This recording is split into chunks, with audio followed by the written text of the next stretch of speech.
Alrighty. Hello, everyone. Hope you can all hear me. Hope you're all doing well. Welcome to the first AVS meetings for the semester, spring 2025. It's going to be a little longer than normal. We got a lot of reminders and new policies to go over, but shouldn't be, more than like half an hour for this, I'd say. But we can move on to the first slide. Okay. So, first week's sign up has already ended. You are still able to pick shifts up for it, though. Everyone must be signed up for at least 20 hours between Thursday, January 30th and Monday, February 10th, which is the quote Oh, first week. Well, someone say something. Yeah. Alrighty. If you miss sign up, uh, don't worry about it because you can still pick things up through the work swap list. If the remaining shifts don't work for your schedule, you can put in a work offer or uh, talk to the dispatcher about partialing them on the day of or the day before. At the moment, it doesn't look super rough. We should be all set, but please get up to that 20 hours. Please take what you can. Um, for things like U crew, if there are any available, you don't have to be AVS qual. And there are also going to be some like FT sprinter trips and meet and greets, so you could take those as well. All work you do for transit does count for the 20 hours minimum. Shift preferences are going to be due by Wednesday at midnight. Same as the add drop end date or around the add drop end date, which does work a little nicer. Um, you're able to enter them now and can edit them as needed up until the day it ends. Permanent shifts then take effect on Tuesday, the 11th. Um, so hopefully, with it being after add drop, not many changes need to happen. But if there are any changes, just let us know and we'll take care of it. If you don't have the 20 hours, you will not get permanent shifts assigned with the benefit of seniority unless you reach out to us. Some of you already have, and that's okay. Um, but yeah, if you ever need to refer to any of these dates, it'll be on the transit website, on the homepage, or through the synopsis. okay. And then I know this is not new to a lot of you, but just going over how to enter shift preferences. So if you go to the website and click on your name, there's an option for shift preferences. It'll take you to a page that has a lot of this. You'll, yeah. So what we need from you on this is for you to enter like any unavailability that'll be consistent for the semester. So all of your classes, if you have like a study group or like just like any unavailability. This includes if you have to take the bus, as you can see in the example, not being able to work before like 8 a.m. We take all of this into account when we do shift assignment. So um, if you don't enter an unavailability, we may schedule a shift over it, which obviously won't work in the long run. So no amount of thorough is too much for entering the new unavailabilities. And to do so, you see, follow these steps. So give it a name, mark whether it's a class or not. The classes will turn yellow instead of purple. And then,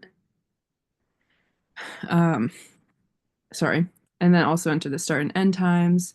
Please include travel time in this. So if you have a class, add 15 minutes to the front and the end of that time just to make sure that you can get to transit from there in the amount of time. Because again, we go based on what you put on this. So we could schedule you right up to when your class ends. So if you're in like Herder, you can't just magically get to transit. So just add that in. Um, and then you can select whichever days of the week it applies to. And to get to this thing here, it's this new unavailability small thing, which you'll see on the shift preferences page. And then on that page, there's also your actual preferences. So for this, first, you can use this preferences space to let us know what shifts you want or don't want. The top is most important, so we'll take that into higher account. You can put whatever you feel, I liked Tuesday, Thursday AMs, but I hated working eves. you get the gist. Also, your information, cell phone, graduation date, minimum and maximum hours requested. And then this small checkbox here is for back-to-back shifts if they're okay. If you don't want back-to-back shifts, but you say maybe want two shifts in a day, just let us know in the special preferences box. Um, if you need like 30 minutes, an hour, like whatever an acceptable amount of time is between the shifts, so that we make sure to give you that. Um, Otherwise, we might just do whatever works, and we want it to work for everyone. So you can also use the special preferences box to let us know any other relevant information. But I've found that the back-to-back shifts thing is an important one. Um, any questions about shift preferences and entering it?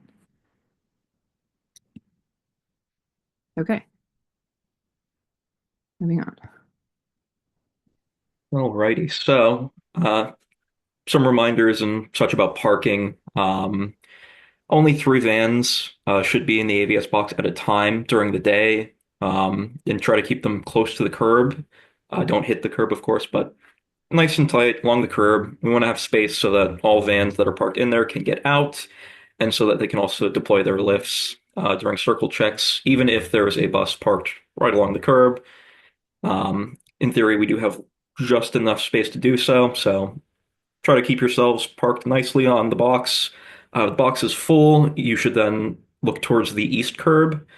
Um, we do need to fit a lot of buses and vans along a relatively small space now, so please pull up pretty far. If you're the first one there, go up to the speed limit sign roughly if you can. And don't believe excessive space between yourself and other AVS vans or other buses. Um, For the buses, don't get too close. They do need to have space to pull out. And if you're behind them, don't park so close that they can't open the engine compartment. A lot of times it'll be needed by training or sometimes maintenance. We'll have to do that while they're on the curb. So just give them space. Yourselves and the buses cannot be parked next to the fence, which is currently set up around the maintenance bay expansion zone. So we don't want to be too spaced out because if that's the case, then it'll be a much larger space that we're taking up when we're parking. Buses might not have enough room, might cause some issues. So please try to keep it tight. Later in the day, it's okay to start putting vans back in the box once you're just like the eve shift left. But during the day, please keep it to three in the box and please keep parking nice and tight on both the box and the east curb. Overnight, the transits, the big vans, so 1298, 99, will all have to be parked single file in Fort Vyam besides one of the school buses. We're currently doing our winter parking plan, which involves leaving all of the smaller vehicles, so the MV1s and Voyagers, outside in the box, and then the big vans go inside. The reasoning for this is if it were to snow, the big vans would be a lot harder to clear off. So we want to keep those inside, nice and warm so that there's nothing building up on top of them. Um, as for the school buses do have a level of priority for getting parked inside. They do have diesel engines, which tend to have a lot more trouble starting in cold as opposed to our vans. And again, they are very tall, so they'd be very hard to clear off if they did get snowed on. Um, all of the small vehicles that will be parked outside do have snow brushes with them or snow brooms. If it's just like a light snow overnight, and you're one of the AM drivers, you will probably have to clear snow off from your van. Um, this includes the roof, so please make sure there's no like snow piled up anywhere that might get in the way of other drivers. If it's a more severe um, snowstorm, then there's going to be something else we do, which would be a separate parking plan. Essentially, anything that would be parked outside, so all of our small vehicles would be moved across the road to the solar lot by the old parking services trailer. Um, as drivers, you won't have to worry too much about how this is coordinated. Any dispatchers will go over that in the next meeting, what we'll do and how to handle that. But that's kind of the procedure for now. And if that is the case, the transits will get assigned first since they'll be good to go. And from there, drivers will work with the dispatcher, maybe the UD, to bring things over if they're available. I myself will probably try to be in to help as well.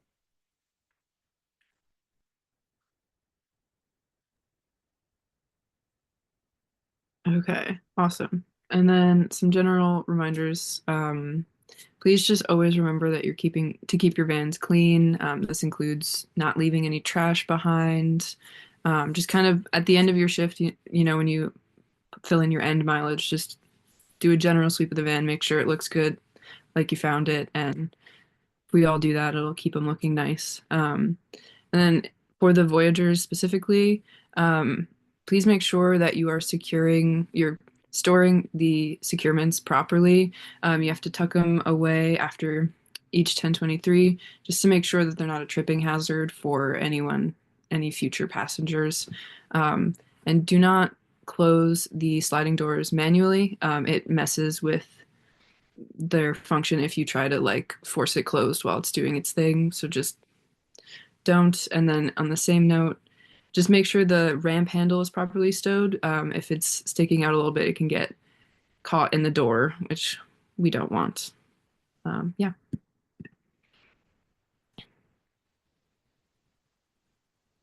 Alrighty, and now there's a bit of a new policy we're going to be experimenting with this semester, but returning schedules. Before we haven't been too strict on ensuring that they all return, but since these schedules do have like first and last name of passengers and they're usually recurring rides, we do want to make sure that these are all taken care of. There was one particular incident last semester where a driver had kept one. We did get it back eventually, but we do not want anything like that happening again, as that is a really bad violation of, HIPAA.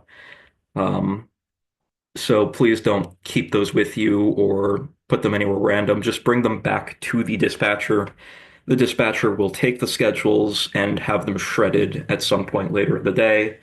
We'll also be keeping track of how many schedules are printed and how many go out. And if more go out than return, we will start reaching out to people and try to find out where they went. So please return the schedules. If the dispatcher isn't there, so after like 6 p.m. or on weekends, just put it in a binder. We'll have one out there. Um, and then dispatcher, probably on Monday, will ensure that that was returned. Um, if you have any questions about this, just reach out to us. We are going to be experimenting with this. This is pretty new. Um, So yeah, we'll have to work through it as we go, but that's the basic plan for how we're going to do that. Um, yeah, Grace, was there anything else we talked about for that? I don't Um, think. for drivers, I don't think so. I think, Okay. yeah. Yeah. All right. Cool. We're all set with that one then. Okay. And last but not least, I think just another reminder about the importance of reporting damage. Any accident or off track should always be reported, even if you think it's minor and you don't think there's any damage or whatever. Sometimes there's stuff we can't see that we essentially, whenever you report an accident, we have maintenance check it out just to be safe, even if it seems minor. And sometimes they do find things that we surface level wouldn't have noticed. So it's important to be reporting so that we can keep on top of maintenance and also just knowing what's happening to the vans because they're out all day, every day with various drivers. It's a lot to keep track of. So just having everybody be responsible for their time with the van and reporting anything that happens is very important to us. If we do find unreported damage, we will look back at defect sheets to see when the damage was first marked. Um, if you end up not reporting damage and we find out later on, the disciplinary action will be more severe than if you just report it. Most of the time, you don't get in trouble for reporting accidents unless it's like a serious recurring issue. So just keep yourself out of harm's way by just reporting as you should. Um, this is also a great reminder of why it's so important to do a thorough circle check because when we go back and look at defect sheets, we will see when it was like first reported, and sometimes there can be just like, and we will check in with anyone who didn't report it up until it was found, and we'll talk to everyone. And if the driver responsible doesn't come forward, we'll end up having to take disciplinary action on all the drivers who didn't notice it in that time frame. So just make sure you're being thorough with your circle checks to save you from that. And always, always, always report accidents and off tracks and all of that. Um, are there any questions about reporting damage or anything? Okay. Okay. And there was one thing I thought of before we end this portion.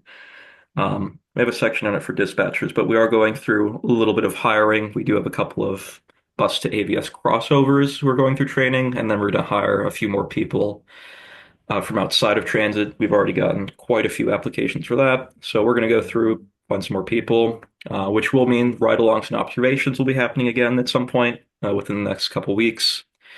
Um, so for those, just remember, ride along.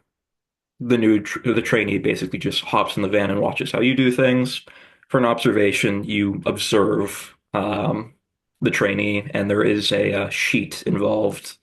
The dispatcher does have a copy of observation sheets that they can give to you to fill out, so you can make any notes that you have or any concerns that you have for a new trainee, whether it be just any issues with policy that you think we should brush up with, if maybe they need a little more training, that sort of thing. Um, but yeah, that's everything we've got for this portion. So, dispatchers, please stay here with us. Drivers, unless you have any questions, you are free to go.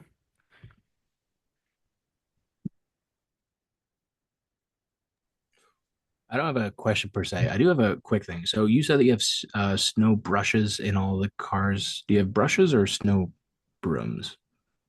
I believe it was brooms. I haven't checked through all of them, but Cam Boylan had come by and said that he was able to work with Diana to get us those. Okay. Didn't All right. specify Yeah. which ones, just that they're the nice click together ones. And if I'm picturing it right, it's probably exactly what I have in my car, which would be a broom. Nice. Okay, cool. Yeah, I just want to double check because we have them in the event that they're not in the vans. We do have a stash in the that foyer there when you're coming in the dispatcher because I have those for the driver change cars and they tend to is for anyone who would need them for a car outside. So that's pretty much All it. right. Perfect. Thank you. Yeah.